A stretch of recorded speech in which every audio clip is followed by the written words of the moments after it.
ঝড়ের রাতে বাসা থেকে পড়ে গিয়েছিল ছোট্ট এক কাকের ছানা। ডানা ছিল আহত, বাঁচার আশাও ছিল তার ক্ষীণ।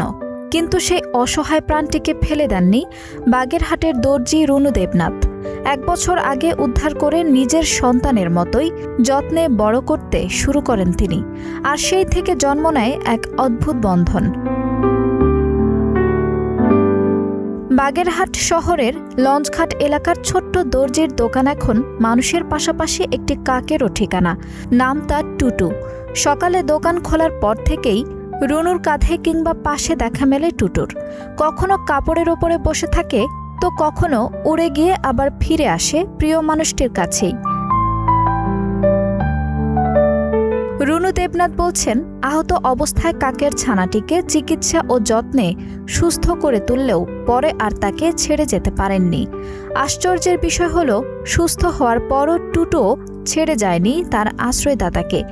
এখন টুটুকে দেখতে প্রতিদিন ভিড় করেন পথচারীরা।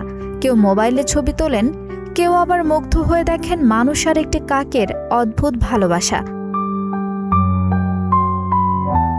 ভালোবাসা আর মমতা যে মানুষ আর প্রাণীর মাঝেও গড়ে তুলতে পারে গভীর সম্পর্ক, তারই জীবন্ত উদাহরণ বাগেরহাটের রুনু দেবনাথ ও তার প্রিয় কাক টুটু।